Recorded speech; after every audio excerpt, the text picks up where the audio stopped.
I'm Greg Jarrett. You're in the strategy room. Facing a more competitive Democratic primary, Hillary Clinton is looking to restart her campaign's 2016 strategy. Questions over Clinton's use of a private email server and primary voters increasingly wanting more choice in the primaries seems to be hurting the former Secretary of State. Here now with reaction, political strategist David Mercer and Amos Snead. Good to see you both. David, you probably saw a front page of the New York Times, big story there, Hillary Clinton to show more humor and heart. Apparently this is based on a focus group, an extensive one that found that, voters aren't connecting. She's too wooden. How does she change that? Well, first I would say in any campaign you're going to have adjustments to the circumstances, internal politics, etc. I will say that 74% of Democrats see her either as their first choice or second choice. Now, whether we would characterize it maybe as some fine-tuning in connecting with voters, sure, but with 74% of Democratic voters seeing her as first or second choice, she's in a good position that I don't think many Republicans wouldn't trade on their side to be in against the 16 other opponents that they might be facing. You know, Amos, even her aides are now admitting they fumbled the whole email thing. They weren't forthright.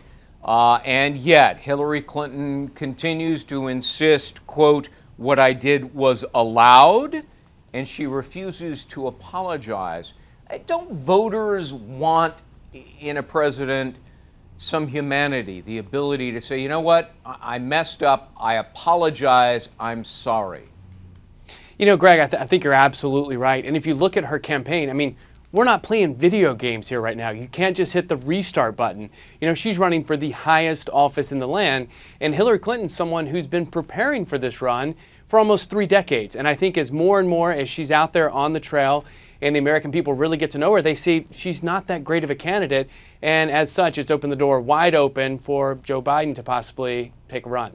You know, well, David, yeah. In a scant 2 months, Clinton has lost almost 20 points in New Hampshire.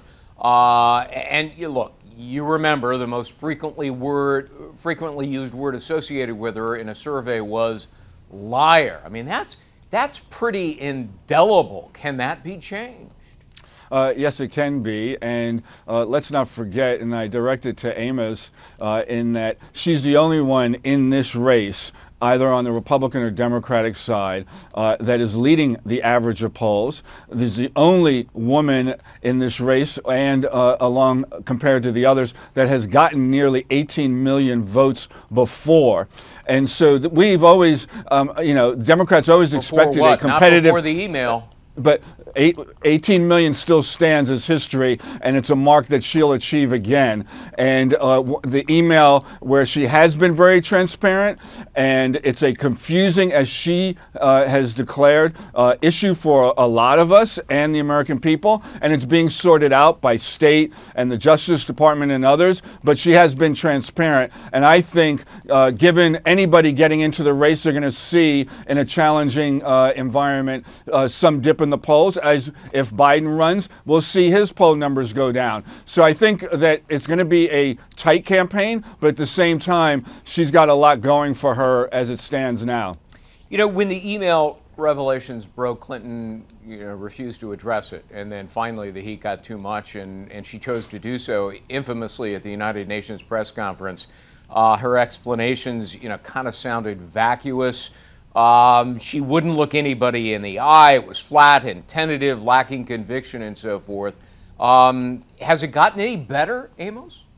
Hey, I don't think so, and I don't think it's gotten better. In the New York Times story about her new relaunch is just evidence to that. I mean, if you look at what David Axelrod, who knows something about electing presidents to office, he said it read like The Onion.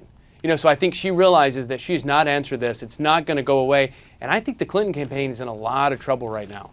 She's in no more trouble than the 17 candidates, Amos, that you guys have running. Right. And a lot of people from Scott Walker to Jeb Bush have been on top of the polls, and now they're slipping.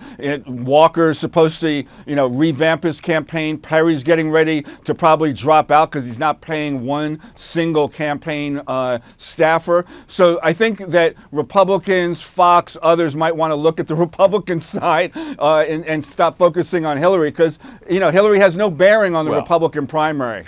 we have, and I was anchoring all weekend long. Boy, we paid just as much attention to the Republican side as we did Hillary Clinton and Bernie Sanders and so forth. All right. Amos and David, good to see you both. Thanks. Good to be with you. Thank you. Check out foxnews.com for more on the 2016 presidential race. I'm Greg Jarrett.